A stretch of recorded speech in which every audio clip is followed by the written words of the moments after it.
21h, 23h, la nuit écoute. Avec Agnès et Sébastien Joël. La caricature, l'humour, le satirisme, la laïcité, tout rentre en ligne de compte avec notre sujet ce soir. Et notre invité s'appelle Jean Cry, que je salue. Bonsoir Jean Cry. Oui, bonsoir. Comment ça va ? Bah écoute, très bien. Merci de votre invitation. Bienvenue dans la nuit écoute. Alors nos auditeurs peuvent réagir en direct en te posant des questions via des SMS au 06 44 634 811. Le numéro s'affiche évidemment sur le visuel que vous voyez sur l'ensemble des réseaux sociaux. En deux mots, qui es-tu Jean Cry ? Eh bien écoute, je suis dessinateur, plutôt ce qu'on appelle un artiviste. C'est-à-dire je me sers du dessin pour faire passer des idées, pour faire réfléchir, parce que je pense qu'à un moment, un dessin c'est plus fort qu'un bon texte, c'est pas de moi. Et donc, voilà, je dessine pour faciliter les choses, je dessine pour faire réfléchir, je dessine pour aider à la réflexion, voilà, un peu l'esprit. Alors c'est ce qu'on peut lire d'ailleurs, Agnès, le savais-tu ? On dit que près de 65% de la population est visuelle, tandis que 30% est dans la catégorie auditif. Non, je savais pas. C'est fou, hein ? Ouais, c'est incroyable. Ça, c'est assez fou. J'imagine pas. Et ça, c'est le job de Jean Cry, c'est de véhiculer des messages, voire de faire réfléchir par l'intermédiaire d'un dessin. Quelles sont les différentes catégories de dessinateurs ? Par exemple, on parle de caricature parce que le sujet fort et qui a un lien direct avec la laïcité, c'est tous les problèmes que nous avons pu découvrir, étudier autour des religions en particulier, et de Charlie Hebdo. Et puis on voit ce que ça donnait, évidemment, avec le massacre chez Charlie Hebdo. Et puis beaucoup plus proche de nous, Samuel Paty, professeur d'histoire-géographie dans les Yvelines. Est-ce que l'on est caricaturiste ou pas obligatoirement ? Le dessin de presse satirique, ça rentre dans quelle catégorie ? Moi, je mets tout un peu en groupe dans la notion de dessin d'idées. Parce que dessin de presse, en fin de compte, c'est un dessin qui véhicule quelque chose. Si tu as un journaliste, lui, il écrit un article, lui, il va écrire un éditorial. Un dessinateur de presse va dessiner l'article, va dessiner l'idée. Sauf que de la presse, il y en a de moins en moins. Quand tu regardes bien, là, il y a de moins en moins de journaux qui éditent du dessin de presse. Ils sont de plus en plus frileux. De plus en plus, ils les suppriment parce que ils n'assument pas. Et donc, on est plutôt autour du dessin de presse en termes le terme générique. C'est du dessin éditorial. C'est une approche journalistique du dessin. Après, tu as du dessin d'idées, c'est-à-dire je veux dire quelque chose. Et puis après, tu as le dessin d'une vanne, une bonne blague, parce que c'est bien aussi une bonne blague. C'est sympa, un bon dessin. Donc voilà, l'idée un peu, c'est que tout ce qui concerne autour du dessin d'idées, du dessin de caricature, du dessin d'idées, la caricature étant effectivement de changer le visage de quelqu'un, mais c'est aussi la caricature d'une situation. Et d'ailleurs, ce que j'entendais là juste avant pour le camion, c'est un dessin de caricature, c'est un dessin de presse. Oui, on mettra le lien d'ailleurs vers l'image pour que les auditeurs puissent le découvrir. J'ai découvert aussi Lars Vilks, c'est comme ça, caricaturiste suédois, qui est auteur donc de caricatures de Mohamed et qui lui d'ailleurs est décédé dans le cadre d'un accident, mais ça reste un petit peu flou. Écoutez, c'est un extrait d'un journal où on vous dit très rapidement de qui il s'agit. Après avoir survécu à de multiples menaces et projets d'attentats, l'artiste suédois Lars Vilks est décédé dimanche en Suède dans ce que la police considère comme un tragique accident de la route. Le dessinateur de 75 ans était un agitateur menacé d'assassinat pour une caricature de Mahomet qu'il avait dévoilée en 2007, déclenchant alors de vives réactions dans plusieurs pays musulmans. Il vivait depuis sous protection policière. Un dessinateur sous protection policière, ce qui a été le cas après pour les survivants de chez Charlie Hebdo, qui ont même été contraints de déménager. Finalement, c'est un métier dangereux, Jean Cry. Oui, c'est un métier dangereux. Et donc, quand tu regardes dans ces dernières années, c'est des dessinateurs qu'on a abattus. On n'a pas abattu beaucoup d'écrivains, ni d'ingénieurs des ponts et chaussées. Le dessin a une particularité, c'est Cabu qui disait ça. Un dessin, c'est comme un coup de poing dans la gueule. Donc c'est hyper efficace. Donc c'est vrai qu'à un moment, quand tu commences à toucher un petit peu des gens qui ont quelques problèmes métaphysiques avec eux-mêmes, avec leur identité, et puis qui se sentent offensés dès qu'on dit la moindre chose, ils le prennent direct dans la figure. Et donc oui, il y a pas mal de dessinateurs qui sont sous surveillance policière. Et pour les Charlie, c'est ce qui se passe. Depuis 2015, à chaque fois qu'il y a une réunion où il y a beaucoup de dessinateurs, il y a toujours une protection policière. Jean-Cry, est-ce que finalement le seul problème ne resterait-il pas seulement sur des caricatures religieuses ? Oui. Alors, c'est vrai que la religion, ces temps-ci, ça exacerbe un peu tout, hein, ça, on peut le dire. D'ailleurs, j'ai fait des tests, hein, j'ai discuté avec des copains dans les journaux, jusqu'où tu peux aller, et c'est vrai qu'on peut pratiquement pas toucher à la religion. Mais regarde l'histoire du camion, moi je trouve ça très très révélateur. Oui. Tu peux pas dessiner ça. Voilà, on fera tout pour t'embêter, on perdra les clés. Ouais, enfin là, Carole tout à l'heure. Là, pour Carole, la caricature, c'était Dieu était visé. Faire un jeu de mots. Jupiter était visé, donc ça reste un peu religieux quand même. Non, mais il y a eu quand même le Vatican aussi. Je crois qu'il y a eu des problèmes avec le Vatican à un moment donné. Il y a quelques années de ça, hein, il n'y avait pas une histoire de représentation de Jésus. Au cinéma, il y avait eu un aussi, drame concernant effectivement un film. La dernière tentation du Christ. Exactement, oui. voilà. Tout à fait, oui. Ils avaient mis le feu à un cinéma, tout à fait. Mais ce qui se passe, c'est qu'à chaque fois qu'il y a eu, je pense notamment à Charlie, hein, mais à chaque fois qu'il y a eu des procès pour des histoires de blasphème, hein, ils l'ont perdu. Les gens ont perdu leur procès. On a le droit de blasphémer en France, pas partout. Hein. En Alsace-Moselle, on peut toujours pas à cause du concordat. Oui. Mais en France, on peut blasphémer. Et il y a des pays qui ne comprennent pas qu'on puisse blasphémer et qui mélangent tout. C'est-à-dire qu'ils considèrent que sous prétexte qu'on critique une religion, on critique ceux qui croient à la religion. Et alors là, on part dans tous les délires de paranoïaques, hein, parce que c'est vraiment ça. Ouais, les gens, ils confondent. Ouais, non, mais je pense qu'il y a une méconnaissance finalement. Nul n'est censé ignorer la loi, mais finalement, quand ça arrange. C'est ça. Et puis après, c'est des histoires de rapport de force. Hein. Je reprends le coup l'histoire du camion, je trouve ça très très révélateur parce que c'est quoi ? C'est une couleur, c'est une caricature qui est sur donc c'est un dessin de presse, c'est un dessin d'humour, c'est un dessin d'idée qui est là, qui est légal. Il n'est pas illégal ce dessin. Quand on prend, si on remonte un peu dans le temps, Daumier avait repris un dessin d'une poire, c'est-à-dire qu'on avait le Louis-Philippe Ier qui avait été caricaturé en poire. Et celui qui l'avait dessiné avait été en prison. Et Daumier, qui était un très grand dessinateur, qui est notre père à tous là-dessus, avait repris le dessin et l'avait rediffusé en disant moi aussi je dessine Louis-Philippe Ier en poire. Et ça avait fait, ça lui a valu la prison aussi. Hein. Et ça avait fait pas mal de bruit à l'époque. Et ça avait vraiment interrogé sur cette notion de jusqu'où on peut mettre le curseur. Mais à partir du moment où on ne diffame pas les gens, on ne les attaque pas intitulés personnels, et qu'on ne les diffame pas en disant « Monsieur un tel est un gros con », pardonnez-moi le terme, on a le droit de s'exprimer, surtout pour quelqu'un public. S'il ne veut pas qu'on parle de lui, dans ce cas-là, il n'est pas public. Là, dans le cadre du camion, on a une image qui laisse apercevoir le président de la République avec le pantalon baissé, derrière le préfet l'Allemand, avec un slogan qui est « La sodomie en marche ». Là, on est toujours dans la légalité. Je dis, alors après, c'est toujours aux interprétations du juge, hein, mais est-ce qu'il y a une plainte sur le contenu du dessin ? C'est ça qui est intéressant. Ce qu'il faudrait, c'est qu'il y ait une vraie plainte sur le contenu du dessin et qu'à un moment, on pose la question jusqu'où on peut aller aujourd'hui avec le président de la République et le préfet allemand, si on considère que c'est eux. Parce qu'après tout, il n'y a pas leur nom. Alors, il n'y a pas les noms, effectivement, mais ça nous fait penser à une pancarte sur un rond-point. Pour ne pas le citer, nous allons le citer, de Saint-Brice-sous-Forêt, avec nous, citoyens, Macron, on t'emmerde. Eh bien, écoutez, un commandant de police a été détaché spécialement pour demander à ce que quelqu'un enlève cette illustration. Alors là, c'est du texte. Hein.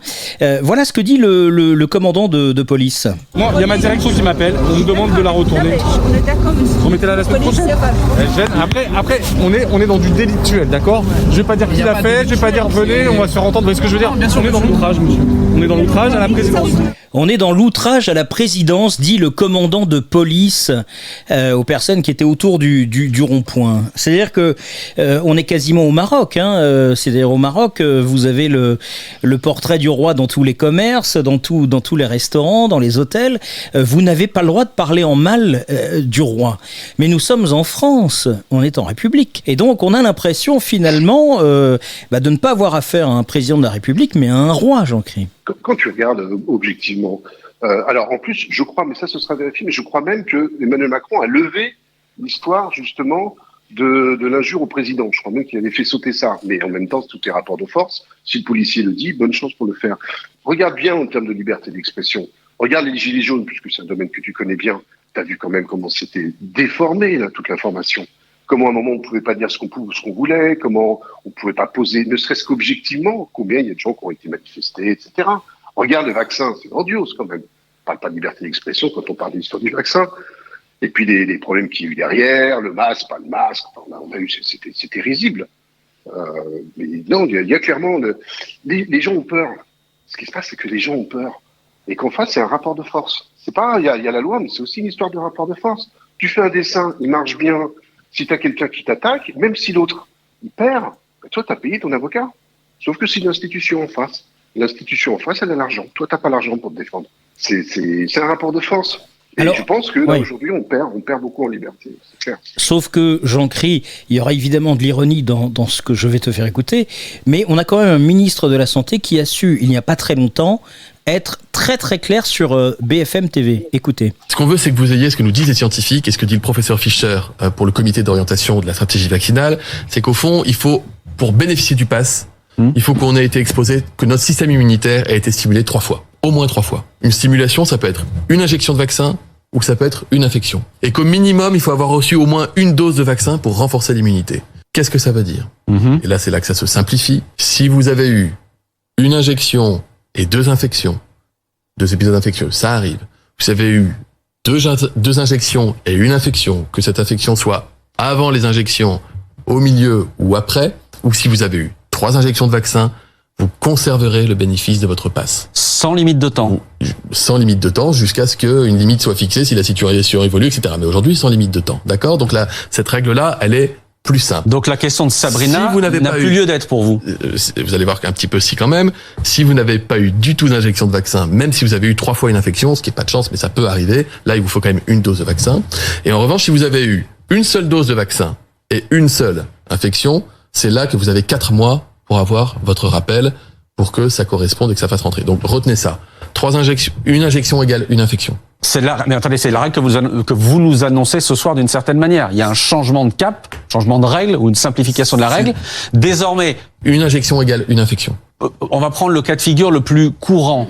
J'ai eu une première dose, une deuxième, puis ces dernières semaines, j'ai eu Omicron. Ça vaut comme une 3e dose d'une certaine manière. Ça vaut comme une 3e dose. Alors, donc j'ai droit au pass vaccinal. Pour le pass vaccinal. Ce que nous disent les scientifiques à côté de ça, et notamment le professeur Fischer, il nous dit, il est recommandé, chaleureusement recommandé, et vous serez très bien reçu, si vous allez en centre, ou chez votre médecin ou votre pharmacien, d'avoir quand même une 3e dose de vaccin.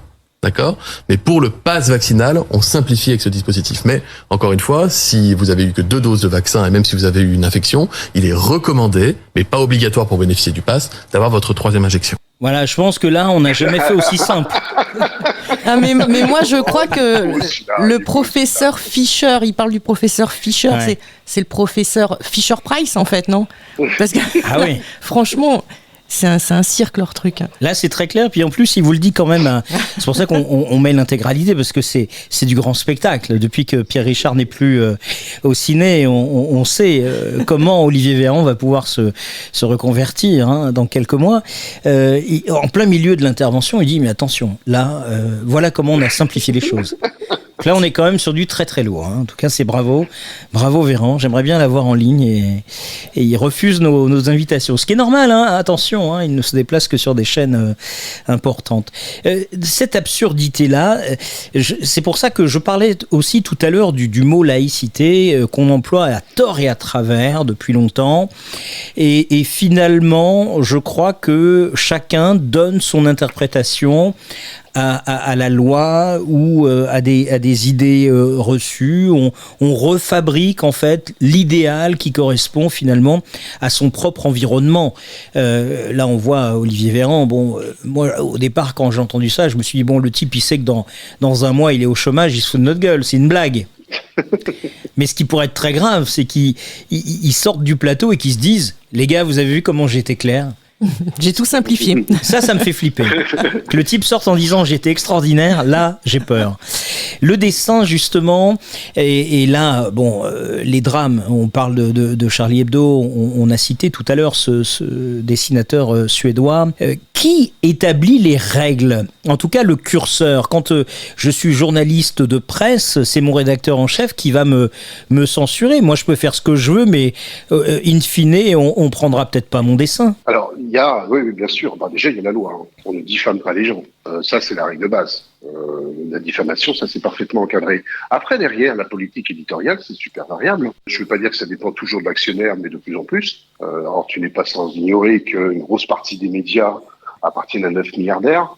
Donc, tu as des dessins qui n'apparaissent pas, tu as des sujets qui ne sont pas traités. Et puis, sur la politique éditoriale, les gens sont frileux. Pas de vague. Et le problème qu'on a, ou du moins la particularité du monde d'aujourd'hui, c'est les réseaux sociaux. C'est-à-dire que les réseaux sociaux sont un amplificateur terrible. J'ai certains copains qui ont fait des dessins, ils ont fait un dessin, il est plus ou moins raté ou plus ou moins bon, peu importe, quoi. Et ça prend une telle amplitude que comme les gens n'assument pas leur idée en disant, oui, moi j'assume ce dessin, même si je le trouve pas forcément génial, je l'assume pas, mais voilà, tout le monde a peur, et donc c'est du mièvre après. On a du dessin Disney, quoi. C'est le truc tout lisse, tout propre. Oui. Et c'est un problème. Donc après, il reste, quand tu regardes ta ciné mensuelle, bien sûr, il y a Charlie, t'as le Canard, qui publie un peu, puis après, t'as quelques dessins avant. Mais avant, un dessinateur de presse était bien payé. C'était très bien payé, dessinateur de presse. Aujourd'hui, la une du Monde, c'est 300 €. D'accord. La pige est à 300 €. Voilà, le dessin sur la une du Monde, c'est 300 €. Donc avant, c'était 3000. Avant, le dessin de presse, on payait bien les dessinateurs de presse. Maintenant, on les paye pratiquement plus, et en plus, on leur explique que tu comprends, on peut pas dire ça comme ça, on va avoir les réseaux sociaux, etc. Donc le métier de dessinateur de presse, c'est un métier, c'est compliqué parce que c'est un indicateur de la démocratie, le dessin de presse. C'est-à-dire ce que tu peux dessiner. Je prends toujours le cas du camion dont tu parlais tout à l'heure, parce que le dessin qui est dessus, c'est vraiment un indicateur de la démocratie. C'est-à-dire, est-ce que tu as le droit de te moquer de nos dirigeants ou pas, et jusqu'où? Et là, aujourd'hui, en termes d'indicateurs, c'est très très bas. Les dessins qu'on voit, je parle pas de Charlie, qui est quand même assez spécifique, parce qu'en plus, ils sont vraiment dans une démarche de provoquer. Mais sinon, où est-ce que tu vois des dessins encore un peu, en disant, je l'avais pas vu comme ça, ou ça me fait réfléchir et tout. Ça disparaît de plus en plus, ça. Il y a une vraie peur. Il y a une peur de s'exprimer. Tout est lisse, c'est le wokisme, c'est tout ça. Hein. On rentre là-dedans, une société sous vide. Ouais. Alors, par contre, pour en revenir à la diffamation, je voulais savoir si la diffamation, c'est uniquement un écrit, un texte, ou est-ce qu'un dessin ne peut-il pas être finalement diffamatoire? Si, bien sûr. Parce que finalement, un dessin, c'est une interprétation. Chacun se fait sa propre interprétation. D'abord, tu peux mettre du texte dans un dessin, donc déjà tu peux mettre des noms, tu peux mettre des choses. Oui, mais s'il n'y a pas de texte. Oui, alors. Est-ce qu'on peut rentrer dans la diffamation? Si tu mets le préfet l'allemand avec son chapeau, sa grande casquette, et puis Macron derrière, on voit quand même, là, c'est difficile d'aller plaider que c'est pas eux, tu vois. Alors, est-ce que c'est diffamant ou c'est pas diffamant? C'est encore un autre sujet, ça, c'est au juge d'arbitrer. Mais par exemple, tu prends quelque chose avec Jésus-Christ ou avec Mahomet, ou etc., qui sont des personnes qui représentent une religion, tu vois, ou Dieu, même prenons Dieu, quel que soit le Dieu de n'importe quelle religion, tu peux faire ce que tu veux avec, c'est pas des gens. Donc, puis il y en a qui croient et d'autres qui croient pas. Donc pour moi qu'il existe avant de pouvoir diffamer quelqu'un, tu vois, qui porte plainte, que Dieu porte plainte et qu'on en discute. Par contre, quelqu'un peut porter plainte en disant oui, vous m'avez représenté moi dans une position comme ça, et là je suis pas d'accord, etc., etc. Et après le juge tranche. On a Philippe qui nous dit les caricatures comme les chansons, donc les parodies politiques dans certains régimes sont censurées. Sur France Inter, il existe 2 auteurs de chansons un peu décalées, et justement sur la religion catholique, l'un des chanteurs avait fait une chanson sur le pape. Le lendemain, ça faisait la une des journaux, c'était scandaleux. Donc c'était vraiment problématique. C'est pareil. On parlait des chansonniers. Je parlais tout à l'heure avec une femme qui me parlait des chansonniers, qui nous écoute d'ailleurs, qui est Evelyne et qu'on salue, qui disait mais les chansonniers allaient très très loin après la guerre, allaient très très loin dans les textes, et finalement il n'y avait pas vraiment de répression autour de ça. C'était le métier des chansonniers, on aimait ou on n'aimait pas, mais ils n'avaient pas de problème, sauf mes connaissances de ma part, mais pas de problème majeur sur leur liberté d'expression. Bien sûr, mais tu reprends juste des dessins de presse d'il y a 100 ans. Hein. Juste déjà, tu prends là, c'est au début du siècle dernier, tu avais des dessins, ils étaient vraiment trash. Hein. Et y compris contre le clergé, y compris, alors moi à l'époque c'était pas musulman, c'était les catholiques ou les juifs, mais ça allait très très loin, ça passait. Y compris contre Napoléon, y compris tout ça, ça allait très très loin. Hein. Donc oui, il y avait plus de liberté de la presse avant, tout à fait. Parce que les gens ont peur, à cause de cette histoire de caisse de résonance de réseaux sociaux. C'est-à-dire que, parce que quand même les caricatures de Mahomet, quand ils ont été abattus, les Charlie, là, quand ils ont été assassinés, les caricatures existaient depuis longtemps, depuis très longtemps, elles avaient déjà tourné. Mais personne ne les avait relevées. Puis tout d'un coup, ça a marché ce coup-là et c'est monté dans les tours. Mais c'était pas des caricatures qui étaient récentes, etc. Hein. Et là, typiquement, pourquoi je dis que les gens ont peur? Parce qu'à un moment, quand tu as des journaux de tête, je crois que c'est le Figaro, qui avait dit « Je suis Charlie », mais qui n'a pas publié des dessins. C'était pas Charlie, hein. C'était que de la gueule, quoi. Et donc, si tout le monde avait publié des dessins, et en plus, je te dis, ils sont plutôt moyens, hein, mais c'est pas le sujet. Le sujet, c'est pas qu'ils soient moyens ou pas. J'ai le droit de le dire. Si tout le monde les avait publiés, mais le problème serait résolu. On n'en parlerait plus. Ok, c'est bon, on a le droit de dessiner, c'est bon, passons à autre chose. Mais c'est comme le coup du voile. Quand à un moment, le proviseur, il voit une gamine qui arrive, je crois que c'était en 93, qui voit la gamine qui arrive avec le voile, qui dit, mais je fais quoi? Qu'il appelle sa hiérarchie, l'autre, ils lui ont dit, tu te débrouilles. Ça y est, voilà, hop, ils ont lâché. Faut rien lâcher sur la liberté d'expression, faut rien lâcher sur la laïcité, parce que tu as toujours qui grappille. Et puis résultat, on se retrouve après où tu peux plus rien dire, tu peux plus rien faire. C'est du grand n'importe quoi. On va écouter Philippe Val, ancien directeur de Charlie Hebdo, justement, qui corrobore précisément ce que tu viens de nous dire à l'instant. La question de la liberté de pensée, de la liberté d'expression, qui se porte extrêmement mal aujourd'hui, non pas tant parce que le pouvoir politique s'y attaque, puisque on est très libre en France, et les tribunaux protègent la liberté d'expression. Non, la censure, elle vient du peuple, de certains médias, d'intellectuels, de certains journaux, voilà, elle vient d'une espèce de terreur surtout. La terreur fait peur. Évidemment, c'est fait pour ça. Donc le tribunal, la République s'est prononcé. La publication était positive pour le débat démocratique. Alors, il y a certaines associations musulmanes qui ont fait appel. En appel, ça a été confirmé en disant que c'était un débat indispensable à la société française. Et donc, si tous les journaux avaient publié, on n'en parlerait même plus de cette histoire de caricature. Et il y aurait sans doute pas eu les attentats. C'est donc la lâcheté qui est la grande complice des attentats qui ont eu lieu. Aujourd'hui, Philippe, 5 ans après... La lâcheté a été complice du crime. Nos sociétés démocratiques sont travaillées par la peur et la lâcheté. Au pays du premier amendement aux États-Unis, Woody Allen ne peut pas publier ses mémoires. Au pays du premier amendement. C'est-à-dire que la loi le protège, mais quelque chose dans la population l'interdit. Une terreur qui s'est installée l'interdit. Vous comprenez que ça ne peut plus durer, cette histoire. Il faut absolument que cette majorité du silence, qui est très majoritaire en France, qui sont des gens raisonnables, qui est un peuple éduqué. La France est les Français, c'est un peuple éduqué. La majorité des gens, ils élèvent leurs enfants, ils essayent de respecter autant que possible la loi commune, ils vont au travail. Et il y a une partie de la population, une minorité terrorisante, qui a une grande gueule. Je m'excuse parce que, mais pas comme la vôtre, parce que la vôtre sert à quelque chose, mais la leur sert à paralyser le pays de terreur, la liberté d'expression, et c'est quelques 10-20% de personnes, sont en train de tuer la démocratie. C'était Philippe Val, ancien directeur de Charlie Hebdo. Vous écoutez La Nuit Écoute, il est 22h. 21h, 23h, La Nuit Écoute. Avec Agnès et Sébastien Joël. Notre invité, Jean Cry, et il y a une discipline, moi, que je trouve géniale, Agnès, je ne sais pas si tu as déjà remarqué, quand on a des reportages, par exemple, dans les tribunaux, alors peut-être on va poser la question à Jean Cry dans un instant, tous ces dessinateurs qui font qui croquent les personnages, je trouve ça génialissime. Les tribunaux. Oui. Et Jean Cry, justement, fait du dessin en direct, dans des manifestations, des salons, enfin dans différentes manifestations.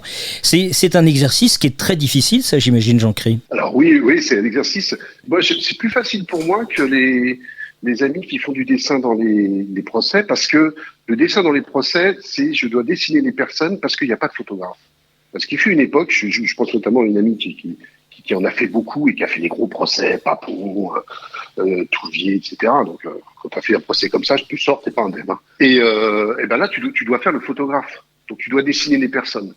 Donc ça, c'est vraiment très très particulier, c'est dessiner des scènes, reproduire un petit peu l'ambiance, parce qu'avant, il y avait tellement de photographes, c'était tellement de bazar, que c'était pas possible d'avoir un procès normalement, parce qu'ils cherchaient toujours à choper l'angle, la photo, le truc, ça dérangeait tout le temps. Et donc c'est pour ça qu'ils ont décidé qu'il y en aurait plus, et que ce seraient des dessinateurs. Moi, c'est plutôt de la réaction, donc soit effectivement, ça va être de trouver une vanne par rapport à un contexte particulier, ou par exemple il y a une conférence ou quelque chose, et puis bon, des fois, l'avantage du trublion, si tu veux, c'est qu'à un moment, quand t'as quelqu'un qui raconte rien pendant 1 heure, parce que bon, ça arrive quand même, t'arrives à faire une vanne qui fait marrer tout le monde là-dessus, quoi.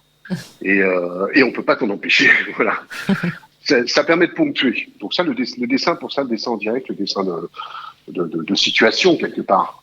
Ça, c'est marrant, mais c'est vraiment du dessin d'idées, là. C'est faut que je trouve une vanne, faut que je trouve un truc, j'ai quelque chose à dire à propos, je fais le pas de côté, et puis je le fais. Donc c'est un exercice intellectuel. C'est pas forcément un exercice de dessin, c'est surtout un exercice intellectuel. Oui, il y a des émotions qui ressortent, quoi qu'il arrive, très rapidement dans ces dessins, qui sont pas obligatoirement à chaque fois très fins, très finis, mais on est capable de ne pas avoir vu ce qui s'est passé et de reconnaître une émotion dans dans les visages qui sont retranscrits. Ouais, une expression très forte qui est vraiment descriptible très rapidement. Comment tu en es arrivé au dessin et finalement c'est un lapsus révélateur, destin. À quel moment la destinée t'a mis sur le chemin du dessin et tu as envie du dessin, c'est ta principale activité? Oui, alors au début, moi je viens du milieu des arts graphiques. Donc pendant très longtemps, j'ai fait la mise en page, j'ai fait des maquettes, parce que j'aime bien le papier, j'aime bien les affiches, j'aime bien tout ça. Et puis j'en avais marre toujours d'aller chercher, de faire de la recherche iconographique. C'est-à-dire que quand tu dois faire un truc, il faut que tu cherches la bonne photo, le bon truc, le bon dessin, le bon picto, etc. Et un jour, mais ça c'était il y a une quinzaine d'années, j'en ai marre de chercher, de passer mon temps à trouver la bonne banque d'images, donc je vais me mettre au dessin. Et puis je me suis mis au dessin. Puis après, j'ai continué à tirer la pelote et je me suis dit, tiens, c'est marrant parce que le dessin, on commence à l'utiliser pour faire travailler des gens ensemble, ce qu'on appelle la facilitation graphique. Ah, tiens, c'est intéressant. On peut utiliser le dessin, c'est quand même plus sympa que d'avoir des pages de texte, tu sais, des PowerPoint où il y a plein de lignes que personne lit, ou tout le monde lit, enfin, de trucs qui gonflent tout le monde. Et je me suis rendu compte qu'on pouvait utiliser le dessin pour faire réfléchir de l'intelligence collective, pour produire. Donc j'ai continué à tirer la pelote là-dessus. Et puis après, je me suis dit, tiens, et pourquoi on n'utiliserait pas le dessin pour faciliter les apprentissages? Donc là, je suis en train de faire une thèse que je vais soutenir bientôt là, justement sur la pédagographie. C'est-à-dire comment utiliser le dessin pour faire passer des idées, pour faciliter les apprentissages. Et de fil en aiguille, quand tu fais ça, tu dis, si je fais passer des idées, quelque part, c'est un peu du dessin d'idées, du dessin de blague. Et donc, ça va avec. C'est un état d'esprit. C'est-à-dire, à un moment, comment je fais un dessin, j'enlève tout ce qui sert à rien, contrairement à un tableau, j'enlève tout ce qui sert à rien en disant, OK, qu'est-ce que je peux encore enlever qui fait qu'on comprenne encore? Et ça, c'est un exercice. Là aussi, c'est un exercice qui est assez intéressant. Donc, je suis arrivé là au fur et à mesure, en rentrant par la facilitation graphique, la mise en page, la PAO, et puis après de me dire, et en plus, je suis particulièrement énervé de ce que je vois, parce que je m'intéresse à la politique. En plus, j'ai été élu dans une vie antérieure à Paris, tu vois. Donc, voilà, je sais un peu comment ça se danse, la politique de l'intérieur. Moi, j'ai trop d'éducation pour poser des bombes. Je préfère poser des affiches, quoi. Ça se fait pas. Des gens. Voilà. Ça fait moins de dégâts. Voilà. Et encore, tu as vu Charlie, tu vois, mais au moins, tu te dis un bon dessin, tu vas le coller un peu partout sur les espaces d'affichage libre. C'est pour ça que je revendique que nous ayons des espaces d'affichage libre dans les rues. Ouais. Voilà, que les villes remettent des espaces d'affichage libre, qu'on se réapproprie l'espace urbain. Pour chaque mètre carré d'espace privé, c'est-à-dire publicitaire, on est 1 mètre carré d'expression libre. Voilà. Les gilets jaunes les utilisent, les affichages libres, j'en suis témoin. C'est ça, mais il n'y en a pas beaucoup. Et pour moi, là, se réapproprier l'urbain. Et donc, je me dis que si tout le monde, mettait des dessins positifs, parce que tu vois, les messages, je pense que les messages à Zemmour, tous ces messages de haine, toujours critiquer l'autre, etc., ça fait comme des mèmes, tu sais, ça rentre dans le cerveau à force, ça rentre bien, de façon insidieuse. Mais si on affichait tous des dessins sympas qui disent, je sais pas moi, sois sympa avec ton voisin, qui t'a rien fait après tout, partage, des dessins positifs, à force de les visualiser, tu marches dans la rue, tu vois ça plutôt que vas-y, change de voiture ou bouffe du McDonald's, je suis sûr qu'à force, c'est une conviction, je suis sûr qu'à force de voir des messages positifs sous forme graphique, tout simplement parce que tu les vois d'un seul coup, plutôt que d'être obligé de lire un texte et d'y réfléchir, des messages graphiques partout positifs, plutôt que des pubs ou des choses comme ça, je suis sûr que ça changerait le monde. Parce qu'à un moment, les gens, ils sont sympas. Les gens, ils sont sympas. Il faut juste leur dire à un moment, écoute, non, la haine de l'autre, ça ne fait pas avancer le schmilblick, quoi. C'est pas là que ça se situe. Les gens sont sympas, mais il faut juste faire passer les idées. Et c'est vrai que le dessin, ça coûte quelque chose de direct. Voilà, t'as fait un bon dessin, boum, tu prends dans la figure, ah ouais, j'avais pas vu le truc comme ça, c'est super, quoi. Ça me parle. Catherine Beldam dit « Le dessin exprime des sentiments bien plus forts que des mots ». Oui, je trouve que c'est... Alors après, c'est pas toujours réussi un dessin, mais je trouve que c'est plus efficace. Même si une belle poésie, c'est une belle poésie. Tu vois, un beau texte, une belle chanson, quand même, ça met les poils au garde à vous. Hein. Voilà, je trouve que c'est un autre média. Alors effectivement, comme tu le disais, aujourd'hui, tu as la majeure partie des gens qui sont visuels. C'est comme ça, on est câblé comme ça, quoi. Globalement, effectivement, alors, il y a plusieurs types de chiffres. Hein. 65%, c'est beaucoup, hein. C'est ça, voilà, après, il y a différentes études là-dessus, mais on est dans ces quantités-là. Après, les gens qui sont auditifs, c'est pour ça qu'à l'école, c'est très drôle, ça, je veux dire. Quand t'as un prof qui, pendant 2 heures, parle à des gamins ou à des étudiants, sans leur montrer la moindre image, que ce que tu veux qu'ils retiennent? Ils retiennent rien. C'est du basique, c'est juste comprendre comment marche le cerveau, quoi. Donc oui, utiliser le graphisme, utiliser le dessin, et on peut faire passer des choses vraiment très très bien, ouais. Après, il y a un truc qu'il faut faire attention avec le dessin, notamment le dessin d'idées, c'est que tu fais appel à un référentiel. Par exemple, les couleurs ne sont pas les mêmes pour tous les pays. Le blanc, dans un endroit, ça va être le deuil, dans un autre, ça va pas être le deuil. Le jaune, ça va être bien, une fois, ça va pas être bien. Donc, ce qu'il faut faire attention, c'est qu'il y a toujours une histoire de référentiel quand tu fais du dessin. Peut-être parfois plus que dans le texte. Et ça, pour ça, il faut être vigilant toujours de se poser la question, ok, je fais un dessin, mais à qui s'adresse et où est-ce que je le publie? Ça, il faut faire très très attention à ça. Ça demande un petit peu de presque, entre guillemets, d'autocensure. Mais parce que l'objectif étant de faire passer un message, donc il faut bien être le plus clair possible. Alors, j'ai vu que tu avais fait une formation en PNL, programmation neurolinguistique. Quel est le lien avec le dessin? Par exemple, en PNL, il y a plein d'outils, mais par exemple, la notion de point de vue. C'est d'où tu regardes et d'où tu parles. C'est tout bête, hein, mais est-ce que je dis est-ce que je me regarde faire la chose, etc. C'est-à-dire que de comprendre comment marchent les personnes, comment fonctionne l'interaction et la communication entre personnes, ça aide à pouvoir faire passer des idées. Et quelque part, le dessin, c'est l'aboutissement sur une certaine forme de média, sur un certain support, de faire passer une idée. Donc pour moi, tous ces outils-là, de PNL, de transactions datées, etc., tous ces outils-là aident à comprendre un petit peu la relation à l'autre, et puis de se brancher, de se pluguer sur lui, de se brancher sur lui, et donc par le dessin aussi. Tu faisais référence tout à l'heure, en particulier, au cachet ou aux piges qui sont de moins en moins intéressantes dans le domaine de la presse aujourd'hui. Qu'est-ce que l'on peut conseiller à un jeune qui est, on va dire, en fin de 3e, c'est le moment où tu vas au CIO et où quand tu dis que tu veux faire du dessin, on t'envoie faire de la compta. Quelles sont aujourd'hui les perspectives d'avenir pour un jeune qui nous écoute et que tu passionnes là, pour se lancer dans le domaine du dessin? Il peut s'attendre à quoi? Alors, si c'est du dessin de presse pur, bon, bonne chance. Mais j'allais dire, c'est comme aujourd'hui faire du rock'n'roll, il n'y en a pas 50 qui réussissent. Par contre, utiliser le dessin, c'est-à-dire travailler le dessin comme médium pour faire passer des idées, ça veut dire faire passer des idées, ça veut dire être capable de synthétiser une pensée, ça veut dire être capable de faire travailler les gens ensemble. Je reviens sur ce que je disais sur la facilitation, et sur tout ce qui est travail collectif en utilisant le dessin et la détermination de problèmes. Là, il y a un travail énorme. C'est tout bête, hein. Je reprends l'histoire du sujet de ma thèse. La pédagographie, c'est-à-dire comment faciliter les apprentissages en utilisant le dessin. Nous n'arrêtons pas d'apprendre. Le monde change tout le temps, tu as toujours un nouvel ordinateur, il se passe toujours quelque chose, tu as changé de boulot 15 fois avant de garder le même boulot, etc. On n'arrête pas d'apprendre. Tu peux pas lire tous les bouquins qu'il y a, tu peux pas lire tous les sites web. Donc il y a un moment, il faut arriver à apprendre plus vite. Et apprendre plus vite, c'est notamment par le graphisme. C'est-à-dire qu'à un moment, des fois, un bon dessin, tu dis « Ah ouais, c'est bon, j'ai compris », plutôt que 2 pages de texte. Et ça, ce travail-là, cette façon de faire, là, il y a vraiment du boulot. Parce qu'on a besoin d'apprendre tout le temps. On a besoin de toujours d'avoir de l'info, de comprendre, de décortiquer. Et c'est pour ça que tu vois arriver la data visualisation, par exemple. Comment, avec un graphique, avec 2 courbes, tu dis « Ah bah ouais, j'ai compris le problème », plutôt que de faire des longs textes avec des tableaux Excel. Alors on voit sur ton site jancry.com, jancry.com, on a mis le lien sur les fils de communication. L'image qui arrive, c'est 2022, même pas peur. Il s'agit de la main d'une femme métisse ou noire, puisqu'elle a des ongles longs, donc on sait que c'est une femme. Un homme qui n'est ni blanc ni véritablement métisse, et leurs 2 mains forment un cœur avec marqué dessus 2022, même pas peur. Là, tout le message, effectivement, simple, puisque tu l'expliquais tout à l'heure. L'idée, c'est d'enlever tout ce qui ne sert à rien et que le message soit passé le plus rapidement possible et le plus positivement possible, en tout cas dans la compréhension de l'image.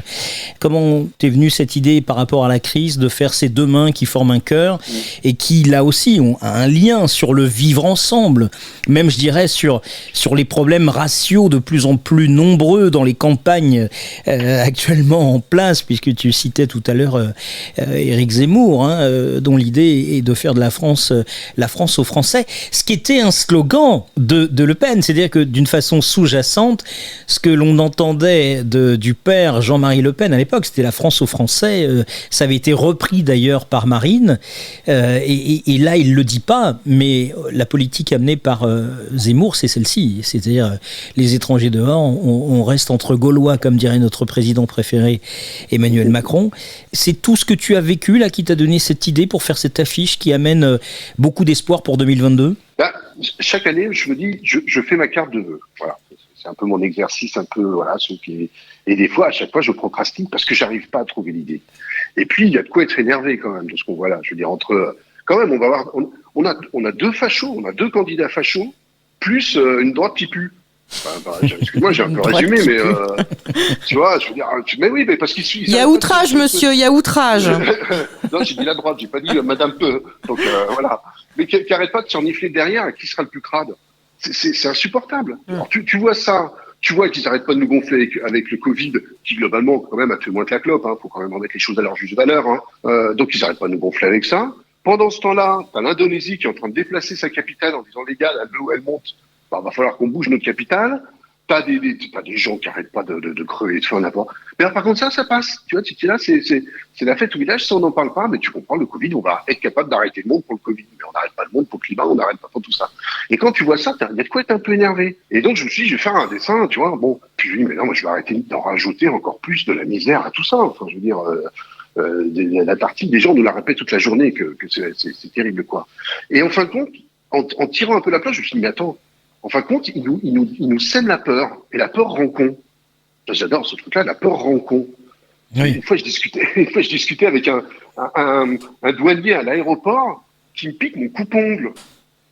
C'est dangereux le coupe-ongle, monsieur. C'est très dangereux. Alors, j'ai regardé dans les yeux, je lui ai dit, mais monsieur, vous avez essayé de détourner un avion, un 747 avec un coupe-ongle. Juste cerveau réfléchir, tu vois. Et il dit, c'est les ordres. Voilà. C'est comme ça qu'on fout les gens dans des camps, quoi. Donc voilà, et donc la peur rend con. Et je pense que si à un moment on dit non, j'ai même pas peur. Et d'ailleurs, j'en reviens encore sur Carole parce que c'est courageux ce qu'elle fait, quoi. Mais voilà, tu prends ton camion, tu y vas et tu lâches pas l'affaire. Tu prends ton dessin, tu vas le coller, et tu lâches pas l'affaire. Et quand il y a un curé ou un imam ou je sais pas quoi qui dit c'est ton problème. Vas-y, attaque-moi en justice. Vas-y, faut pas lâcher. Et voilà, et donc je suis parti plutôt du principe de le mettre en positif, même pas peur. Parce que si t'as peur, tu votes Zemmour. Si t'as pas peur, tu vas pas de ce côté-là, quoi. Si tu as un peu d'espoir. Et voilà. Donc c'était vraiment tourner ça. Et y compris la peur de l'autre, bien sûr. Parce que c'est facile. Alors on a annoncé aujourd'hui ta venue et nous avons des commentaires sur le sujet de ce soir. Vont se succéder, alors pas dans l'ordre, il y aura Philippe, il y aura Max, il y aura Angelo, il y aura José Laure.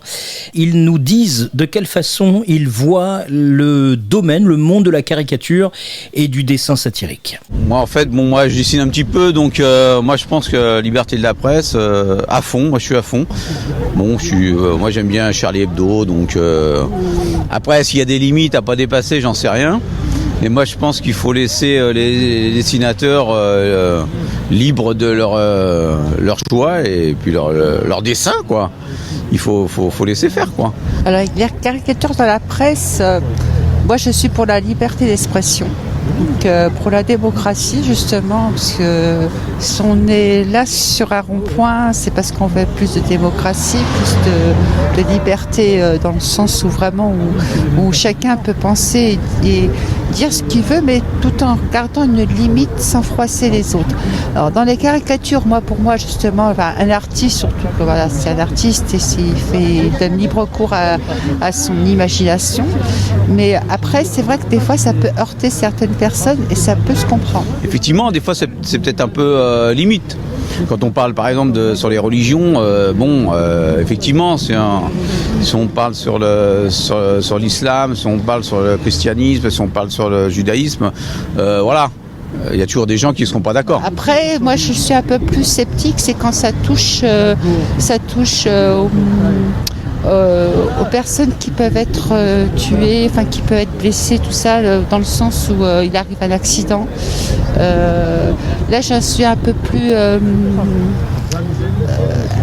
réticente parce que ça touche aux personnes. Les caricatures, ça peut donner une définition de l'expression. Certains dessins qui sont choquants, mais je pense qu'on est quand même dans un pays, donc la France, on devrait avoir le droit de s'exprimer par n'importe quel dessin et d'avoir le droit de donner son ressenti sur un dessin ou quoi que ce soit, sans que ce soit brimé ou retiré des journaux, quoi. Ah oui, il faut caricaturer, ça a toujours été. Et au contraire, ça c'est une sorte d'exutoire sur les tensions qu'il peut y avoir. Au contraire, ça peut dédramatiser même parfois.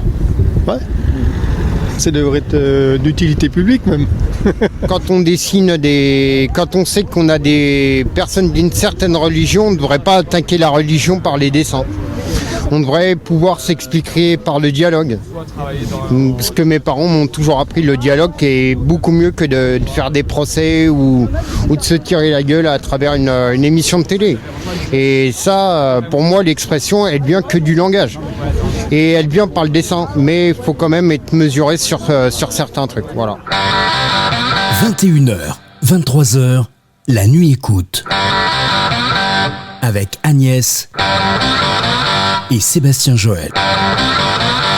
Alors Jean-Cré, on voit que la religion revient énormément, et puis on a José Laure qui dit aussi quand il y a eu le décès de quelqu'un, c'est un petit peu difficile. C'est vrai que parfois Charlie Hebdo, alors j'ai pas d'exemple qui me reviennent immédiatement à l'esprit, mais quand il y a un drame et que derrière effectivement il y a des dessins, ça peut vraiment heurter les familles. Est-ce que on doit se dire à un moment donné là on n'y va pas, ou au contraire finalement ça peut toucher une autre catégorie de population qui se dit on dénonce à travers le dessin, et puis chacun se fait sa propre idée, même si parfois c'est douloureux. C'est intéressant là, les témoignages de tes auditeurs. D'abord, il faut quand même savoir qu'à un moment, les premières censures, et Charlie Hebdo est venu de la censure d'Harakiri. Quand Charles de Gaulle est décédé, il y avait la une d'Harakiri, c'était balle tragique à Colombey, donc Colombey les deux Anglais, c'est moi qui à Charles de Gaulle, un mort. Ça, c'était censuré, c'est comme ça que le journal s'est arrêté.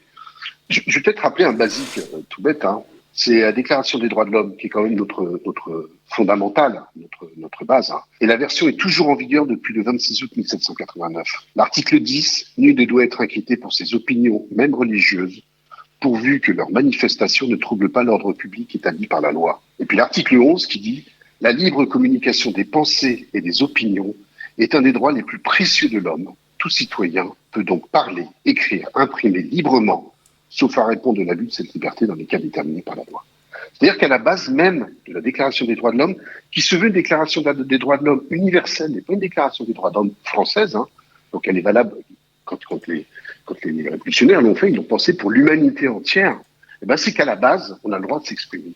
Et éventuellement, on n'a pas le droit et on peut être censuré. Mais on peut être censuré a posteriori et pas a priori. C'est-à-dire qu'on ne demande pas l'autorisation, on s'exprime et éventuellement, j'ai marché dedans, j'ai merdé, etc. Et dans ce cas-là, effectivement, on peut avoir des soucis. Mais c'est dans ce sens-là. Et donc, quand votre auditeur disait l'histoire de la religion, etc., mais de quoi la religion, la laïcité, c'est la liberté de conscience, c'est-à-dire la liberté de croire ou de ne pas croire. Moi, si je ne crois pas en Dieu, j'ai très bien le droit de parler de quelque chose qui n'existe pas. Je veux dire, je ne crois pas. Donc, qu'est-ce qui m'empêcherait de... Après que les personnes y croient, c'est leur problème, mais c'est eux avec eux-mêmes. Et le problème, c'est qu'ils confondent l'offense et l'insulte. C'est-à-dire que faut bien comprendre un truc. L'offense, c'est la défense d'une identité plutôt que l'universel. Ah, tu m'as offensé, je suis catho, je suis musulman, tu m'as offensé. Mais je t'ai pas offensé en tant qu'être humain. J'ai dit juste, moi, ta religion, etc., c'est pas mon truc, ou c'est drôle, ou vous avez drôle de pratique, ou vous faites du mal, ou ça. Ok? Mais c'est pas l'universel, ça c'est des un sentiment. Des sous-groupes. Voilà, ouais. La personne qui se sent offensée, en fait, c'est un sentiment qu'elle a, c'est pas forcément une réalité. Bah, bien sûr, c'est elle qui se fait son film. Alors après, t'as des dessins qui peuvent être trash, hein, mais ok, mais c'est ton interprétation. Moi, j'ai pas. C'est pour ça que la notion d'intention, elle est importante. Quand on va au procès, parce que ça peut arriver qu'on aille au procès pour un dessin, hein, la première chose qu'on demandera, c'est quelle était la volonté derrière. Si c'est une volonté de faire du mal, parce que ça se voit des fois quand les dessins ils sont volontairement pour faire du mal ou pour blesser, dans ce cas-là, effectivement, c'est difficile à défendre. Mais si l'intention, c'était de parler effectivement d'une religion, d'un but, de certaines choses, etc., et que c'est pas fait pour faire du mal, mais c'est l'intention, elle compte quand même. Et souvent, il y a des gens, ils prennent tout au premier degré. Et puis en plus, pour un peu que je dis, ça fait la boucle sur Facebook ou sur Twitter ou TikTok ou je sais pas où, et là ça monte en mayonnaise. Mais à la base, il faut s'exprimer. Et puis tu sais, il y a un truc tout simple, hein, c'est que la liberté d'expression, elle ne s'use que quand on s'en sert pas. C'est ça. C'est clair. C'est tout. Si à un moment on s'en sert tous, eh ben c'est exactement ce que disait Val tout à l'heure, quoi. Si on ne met pas les dessins partout, eh ben on baisse le niveau de plus en plus. Et à un moment, on ne pourra plus rien dire, plus rien faire. Evelyne nous dit le dessin, c'est l'art de s'exprimer sans les mots. Je dis bien art. Et puis elle rajoute, les religions se critiquent bien entre elles. Voilà, ça c'est une remarque effectivement pertinente d'Evelyne. Et puis Céline nous dit, la caricature sur la mort de Gaspard Ulliel était un peu limite, ainsi que sur les victimes du séisme en Italie. Et alors ? Donc, il y a une sensibilité, voilà. Ouais, et alors ? Non mais et alors ? On n'a pas le droit de faire une vanne. Après, moi, qu'elle ne plaise pas, moi, toutes les vannes ne me plaisent pas. Et alors ? Moi, je ne vais pas regarder tous les films qui sortent. Moi, il y en a qui me choquent, je les trouve très violents, d'autres pas violents, d'autres neuneux. Et alors ? Tiens, on peut être choqué, il ne faut pas condamner. Bien sûr qu'on peut être choqué. Attends, si tu n'es pas choqué de rien, tu vis quoi sous vide ? On n'a pas tous les mêmes goûts. Donc, par définition, quelque chose qui te choque n'est pas forcément quelque chose qui me choque. Bon, ça, on peut partir de ce postulat de base. Donc, si on ne se choque pas pour les mêmes choses, s'il faut trouver l'élément commun qui ne choque personne, même les couleurs, ça ne marche pas. Parce que je te dis, dans certains pays, le jaune, c'est la mort, d'autres, c'est sympa chez d'autres, Donc même les couleurs, il faudrait qu'il n'y ait plus de couleurs. Enfin, c'est n'importe quoi. C'est même plus du nivellement par le bas. Donc non, et alors, ça choque, bien sûr. Moi, je me souviens toujours de ce dessin qui m'a fait bien marrer, parce que moi, j'aime bien les dessins trash, parce qu'ils font vraiment réfléchir. Et je sais pas si vous vous souvenez du petit gamin, Ilan, qui avait été noyé, qu'on avait retrouvé, le gamin de 4 ans, sur une plage. Eh oui. C'est il y a quelques années, là. Et il y avait un dessin de Charlie que j'avais trouvé vachement bien, tu vois. Où tu vois le gamin qui est sur la plage, là, et puis t'as une grosse pub McDonald's à 5-6 mètres, et en disant, je me rappelle plus l'accroche, mais c'était genre, il y était presque, ou je sais pas quoi, Enjoy McDonald's, bon, mais ils en ont pris plein la gueule sur un dessin, alors que tout y était. C'est un moment où ces gens-là viennent rejoindre un modèle, qui les a laissés crever dans l'eau, voilà. Et donc t'as McDonald's avec le clown, machin, etc., qui se marre, pendant que t'as l'autre, le gamin qui est 4 ans qui est mort. Mais ils en ont pris plein la figure. Ah, c'est choquant, patati. Mais justement, c'est fait pour ça. C'est fait pour un moment, cerveau, quoi, réfléchir. Alors, tu as un dessin, justement, sur ton site, dont on a mis le lien, jeancry.com, et dans le menu portfolio. C'est un type qui est un peu plus baraqué que l'autre, quand même, et qui dit, dans ma religion, on tape ceux qui ne croient pas comme nous, et là, il lui faut un grand coup de poing. Et le type, évidemment, est sonné, et lui dit, pas dans la mienne. Et ensuite, on a un hashtag qui dit, la religion, c'est perso. C'est d'ailleurs un slogan que tu utilises également sur une affiche que tu mets à disposition à celui et celle qui le souhaite, sur la laïcité, la religion c'est perso. Il y a des dessins comme ça que tu mets à disposition. Tu parlais que effectivement dans les villes, heureusement il en reste, même si ça disparaît un peu, d'espaces de liberté où l'on peut afficher ce que l'on veut. Toi tu mets à disposition des dessins à qui le souhaite pour les afficher où ils veulent. Moi je fais de l'artivisme, c'est-à-dire comme je te disais tout à l'heure, j'ai trop d'éducation pour poser des bons.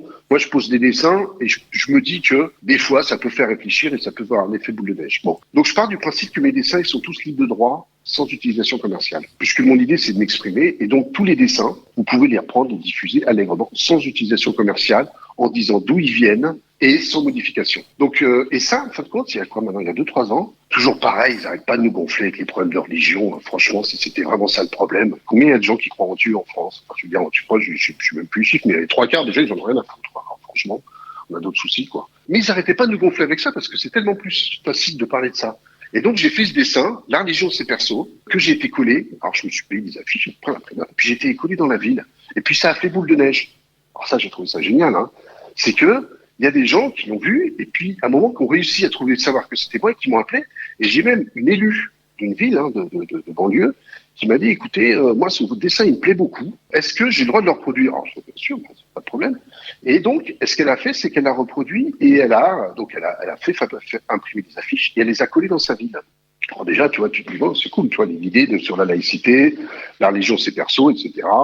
Les idées passent. Et puis, un jour, elle me raconte ça. Elle me dit que, donc, elle avait des affiches chez elle sur sa table. Et là, il y a son petit-fils qui vient, qui voit les affiches. Elle en connaît partout, dans tous les espaces d'affichage libre de sa vie. Et elle voit l'affiche et elle dit, la directrice est passée dans les classes et elle nous a expliqué l'affiche. Et là, à un moment, tu te dis, ça veut dire que l'éducation populaire par le dessin, en donnant les moyens des outils, pour que les gens puissent rebondir dessus, puisque cette affiche-là a été collée dans la rue. Et donc, c'est la directrice qui l'a vue et qui a dit au gamin, il y a une affiche qui est dehors, donc c'est pas moi qui l'ai posée, donc je suis pas Samuel Paty, vous n'êtes pas obligé de me couper la tête, pas moi qui l'ai posée. Par contre, elle est dehors, je vais vous expliquer ce que c'est, la laïcité, ce qu'il y a derrière, etc. Et c'est là que tu vois la force du truc. Et là, pour moi, ça a été assez fondateur parce que je me dis que si vraiment on occupait l'espace urbain sur des messages comme ça, des gens qui ne sont pas d'accord sur ce qui se passe, ça leur permet de rebondir, ça leur permet de reformaliser les idées, de les reprendre et d'avoir des sujets de discussion en positif. Et donc, voilà, cette idée autour du dessin et de la reprise du dessin et de son utilisation, pour moi, c'est un vrai outil, un vrai levier.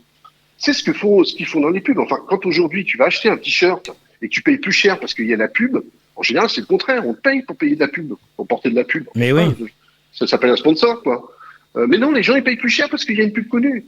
Il y a une marque connue. Il y a un truc qui va pas, quoi. Alors, il y a un dessin très drôle aussi sur le confinement que tu as mis. Tous un peu perdus, 3 petits points. C'est un type qui balade son chien avec son... C'est très drôle. Parce qu'en fait, je viens de faire une deuxième lecture, j'avais pas vu. Le chien a le masque de son maître et le maître s'est trompé, il a mis la muselière. Et ça, c'est très drôle. Je viens de vous le partager d'ailleurs sur le fil de conversation Facebook. C'est plutôt pas mal. Ouais. Et d'ailleurs, on ne sait pas qui tient la laisse, si tu regardes bien. En même temps, le gars est blond. Hein. Oui, en même temps, c'est un blond. C'est un blond. Effectivement. Voilà. Oui, parce que c'est vrai que là, la muselière, en fait, est dans la continuité de la laisse et on ne sait pas qui promène qui. Ouais. Non. Ah, le gars, il est complètement paumé. Hein. Ah oui, là, on peut pas être plus paumé que ça. Mais non, mais attends, pourquoi on n'a pas été, nous? Vous vous souvenez du discours de Sibeth Ndiaye qui nous expliquait que c'était dangereux, qu'elle n'arrivait même pas à le mettre, que les Toubib étaient en train de nous expliquer que c'était pas utile, que le Premier ministre était... Non, mais attends, ils nous ont quand même pris pour des cons, mais bien, quoi. Bien. Et les gens sincères, c'est ça ce que j'ai trouvé dégueulasse dans cet épisode-là, et c'est pour ça que je suis un peu lâché là-dessus, c'est que ils ont décrédibilisé la parole publique. À mentir comme ça, c'est important qu'à un moment... La République, c'est une belle chose. Vivre ensemble, c'est pas n'importe quoi, c'est compliqué. Je veux dire, on est 80 millions en France, on est plus 400 ou 500 millions en Europe. C'est compliqué de vivre ensemble. Donc, il faut des règles, il faut du respect de certaines institutions, il faut se respecter entre nous, etc. Et ces gens-là, ils ont sali ça, à nous prendre pour des imbéciles, à dire tout et n'importe quoi. Et les gens qui sont bons soldats, ils ont rempli leur petite attestation, qui était exprès pour les faire chier, parce que, quand même, ils les ont étudiés, je veux dire, pour les rendre compliqués. C'est fait pour ça, quoi. Et ils ont rempli leur petit truc, et ils ont pris 135 €, ou parce qu'ils n'avaient pas rempli leur propre papier, pour s'autoriser eux-mêmes. Et puis ils ont envoyé des hélicoptères aller chercher des gens sur des plages désertes et tout. C'est du grand n'importe quoi. Et les gens, sincèrement, ils ont dit, mais ça doit vraiment être très grave pour qu'ils fassent tout ça. Et voilà. Et ça, c'est malhonnête. C'est malhonnête. C'est vrai, c'est vrai. C'est malhonnête. Ils salissent la fonction. Ces gens-là ne sont pas dignes des fonctions qu'ils occupent. Monsieur Macron n'est pas digne de sa fonction de chef d'État. Il n'est pas à la hauteur. C'est un gamin capricieux qui s'entoure de start-upers et compagnie. Les mecs, ils sont 3/4, ils sont mis en examen, etc. Ils sont pas dignes des postes qu'ils occupent. Et nous, on a besoin d'avoir des gens qui sont à la hauteur de leurs responsabilités. On a des vrais enjeux, on a un bouleversement climatique, on a une urgence sociale là, qui est claire, qui est très claire. Il nous faut des gens qui soient cultivés, qui ont une certaine vision, qui pensent pas qu'à eux et à leur nombril. Et ces gens-là sont pas à la hauteur. Et je trouve qu'on est vraiment entouré de médiocres, en fin de compte. Oui, alors après, au niveau des sondages qui sont affichés sur les chaînes de télévision d'information que nous chérissons, évidemment, BFM, LCI et tous les autres, là, ce qu'on nous met en avant, c'est des chiffres où, quoi qu'il arrive, quoi qu'il se passe, quoi qu'il en coûte, c'est indéniablement Emmanuel Macron qui sera en tête. Donc je pense qu'en matière de PNL, puisque tu as fait cette formation sur la PNL, aujourd'hui on met dans la tête des Français des chiffres en disant mais quoi que vous pensiez, quoi que vous fassiez, regardez tous les jours, quoi qu'il arrive, Macron est en tête. Ouais, Il n'est pas encore candidat, mais il est en tête. Et quel que soit le candidat au deuxième tour. Inconsciemment, les gens vont voter, de toute façon, voilà. Soit ils vont pas y aller, donc ça sert à rien qu'on aille voter, puisque Macron a autant de C'est un appel à l'abstention. Ben ouais. Mais bien sûr, c'est grave. Alors ce qui est fou, c'est on a regardé aujourd'hui. Alors ils ont un peu changé le site. C'est dommage. On avait un tableau qui était plus clair la semaine dernière sur le site du Conseil constitutionnel concernant les parrainages à l'élection présidentielle. On a halluciné ce matin. On avait donné des chiffres la semaine dernière et ce matin, en regardant les chiffres, on est devenu fou. Ouais, c'est incohérent. Enfin, vraiment là, c'est fou. 1945 promesses de signature, par exemple. Pour Pécresse. Non mais il en faut 500, ok, il n'y a pas de problème.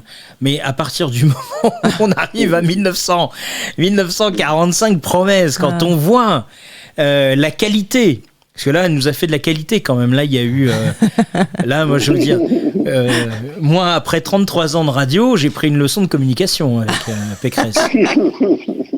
Là, franchement, entre la comédie inhumaine de la communication et les messages à faire passer, c'est juste lamentable. Mais quand on voit les chiffres, là, je peux vous dire que c'est assez fou.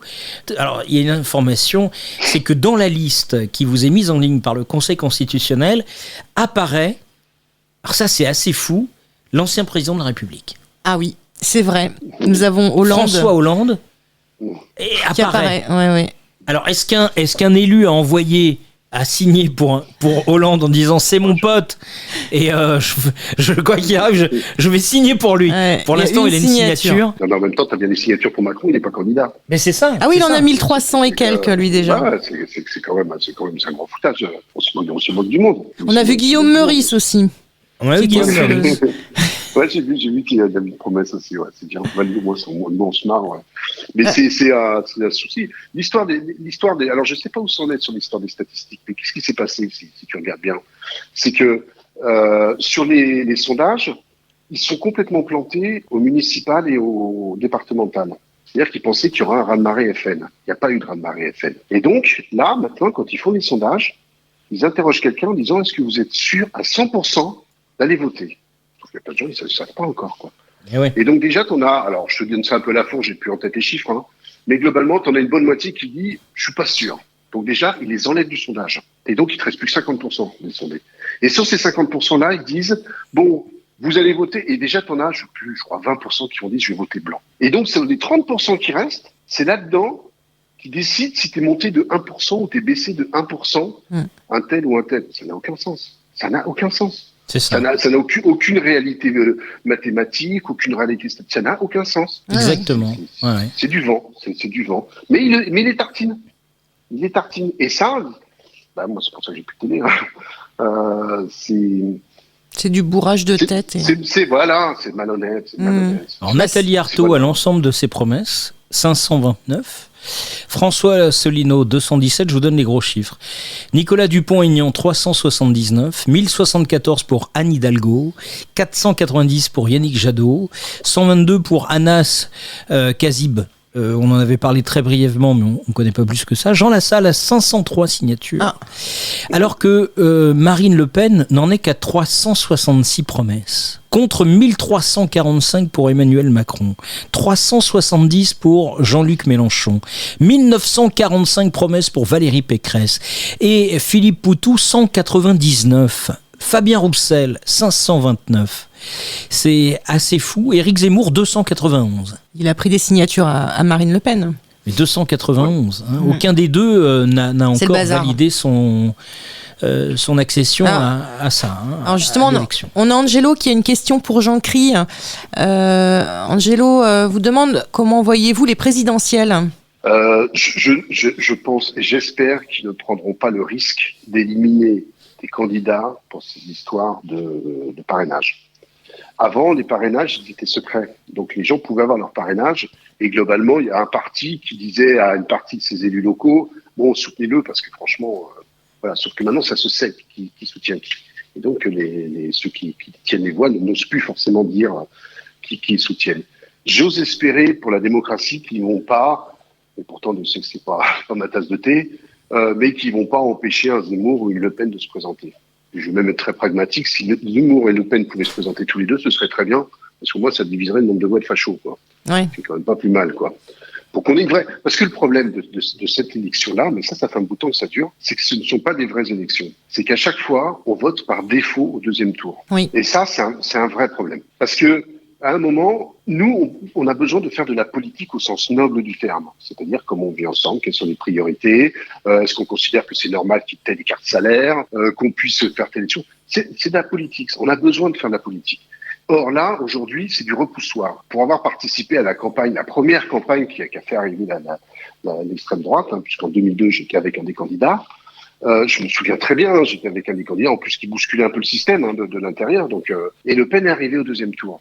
Et Jacques Chirac a été élu avec 82%. Qu'est-ce qu'on a appris après par la bande? On a appris par la bande que, alors, c'est ce qui se dit, moi j'ai pas pu vérifier, j'ai pas pu appeler, mais il se dit que Jacques Chirac avait appelé Christine Taubira, il avait fait les calculs, et il avait dit il y a tant de candidats à gauche, si elle se présente, a priori, la gauche ne passe pas au deuxième tour, c'est Le Pen qui passe, et je suis élu. Les gars, ils raisonnent comme ça. Et Macron a exactement raisonné comme ça, c'est pour ça que si vous vous souvenez, eh bien, on n'arrêtait pas de parler de Le Pen pendant l'élection présidentielle précédente, et puis on la faisait monter, etc. On agitait d'épouvantail, quoi. Il y a une vraie stratégie de faire un repoussoir pour faire un vote par défaut. Je vous invite à faire quelque chose qui est très, très intéressant. Vous vous mettez sur Google Images. Vous tapez le nom des candidats. Marine Le Pen, Mélenchon, etc. Et vous comparez les photos qui remontent. Sachant que les photos, c'est pas les photos de Google, bien entendu, c'est les photos qui sont prises des gens, qui sont prises par des photographes, etc., et qui se retrouvent sur le web. Faites le test et regardez comment la Le Pen elle est toujours belle, comment le Macron est toujours beau, comment Mélenchon il fait toujours la gueule.